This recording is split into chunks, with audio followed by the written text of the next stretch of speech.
आरक्षणासाठी अनुसूचित जातींचे उपवर्गीकरण करण्यास मान्यता देतानाच तो अधिकार राज्य सरकारांना देणारा निकाल सर्वोच्च न्यायालयाने आज दिला. त्यासाठी उपवर्गीकरणास अनुमती नाकारणारा आपलाच 19 वर्षांपूर्वीचा निकाल सरन्यायाधीश धनंजय चंद्रचूड यांच्या अधिपत्याखालील खंडपीठाने फिरवला आहे. नव्या निकालामुळे अनुसूचित जातींचे अ, ब, क, ड असे उपवर्गीकरण करण्याचा मार्ग खुला झाला आहे. लोकशाहीर अण्णाभाऊ साठे यांच्या जयंतीला 7-1 असा निकाल देणाऱ्या 7 न्यायमूर्तींच्या खंडपीठात दिला. अलीकडेच महाराष्ट्रात बार्टी म्हणजे डॉक्टर बाबासाहेब आंबेडकर संशोधन आणि प्रशिक्षण संस्थेमधून मातंग या अनुसूचित जातीला अलग करून त्यांच्यासाठी स्वतंत्र आरटी निर्माण करण्यात आली. त्यापूर्वी महात्मा फुले विकास महामंडळातून चर्मकार समाजासाठी लीडकॉम हे स्वतंत्र महामंडळ देण्यात आले. भविष्यात चर्मकार या अनुसूचित जातीसाठीही लीडकॉमच्या धर्तीवर आणखी एखादी स्वतंत्र संस्था दिली गेली तर आश्चर्य वाटू नये. आरटीच्या स्थापनेपूर्वी केंद्र सरकारने अनुसूचित जातींना एका छत्राखाली एकवटू शकणारी समूहवाचक दलित ही संज्ञा मोडीत काढली.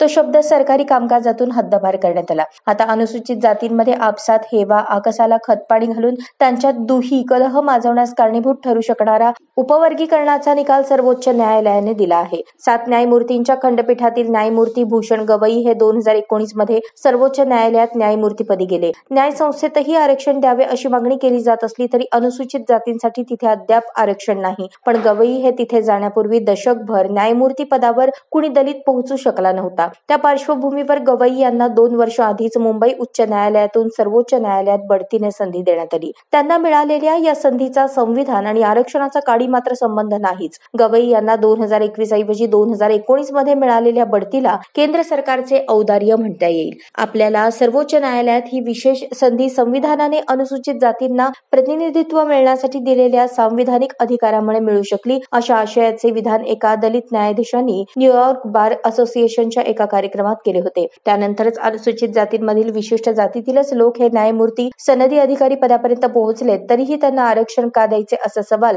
जोरकसपणे पुढे येऊ लागला. अजाणतेपणे का होईना तो आवाज बुलंद होण्यास हातभार लावणारा ठरला. अनुसूचित जातींना क्रिमिलेअर लावण्याबाबत ते विशेष आग्रही आहेत. त्यामुळे आरक्षणासाठी अनुसूचित जातींचे उपवर्गीकरण करण्याची मुहूर्तमेढ रोवण्यास त्या दलित न्यायमूर्ती यांची भूमिका कारणीभूत ठरली असे म्हटल्यास वावगे ठरणार नाही. आरक्षणाचा लाभ प्रबळ अनुसूचित जातीच उपटत असून त्या लाभापासून इतर मायक्रो अनुसूचित जाती वंचित राहिल्या आहेत अशा तक्रारींचा सूर निघताना दिसत आहे. या संदर्भात काही जातींनी न्यायसंस्थेकडे दादही मागितली होती. त्यात तथ्य असले तरी आरक्षणाच्या घेतल्या गेलेल्या लाभाचा आढावा घेऊन त्याचा लेखाजोखा अधिकृतपणे कुणी कधी मांडला आहे का? मराठा आरक्षणाच्या मागणीवर जर एम्पिरिकल डेटा मागितला जात असेल तर उपवर्गीकरण करण्याआधी मायक्रो अनुसूचित जातींना आरक्षणाच्या मिळालेल्या लाभाचा एकूणच हिशोब मांडण्याची गरज वाटूक नये का? तसेच कुण्या एका दलिताला सर्वोच्च न्यायालयाचे न्यायमूर्ती पद मिळताच त्याची जात सर्वाधिक लाभार्थी ठरते काय? त्या जातीचा दर्जा आरक्षणाची गरज न उरण्या इतपत उंचावतो काय?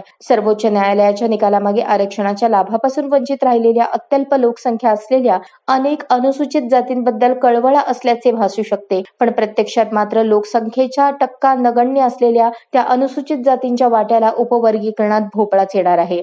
संपूर्ण भारतात जवळपास 1100 अनुसूचित जाती आहेत आणि त्यांची लोकसंख्या जवळपास 25 कोटी इतकी आहे.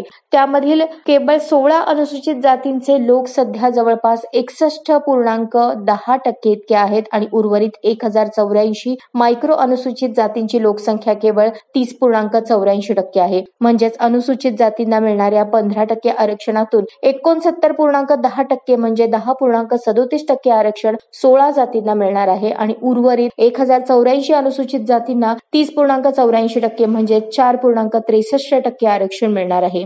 उदाहरणार्थ अनुसूचित जातींसाठी 100 राखीव असतील तर वरील 16 जातींना जवळपास 70 जागा म्हणजे प्रत्येक जातीला किमान 4 जागा खात्रीने मिळतील आणि उर्वरित 1084 जातींना 30 जागा म्हणजेच प्रत्येक जातीला 0.3 जागा म्हणजे 0 जागा मिळतील. त्यांच्या हाती भोपळा पडणार हेच उपवर्गीकरणाचे फलित राहील.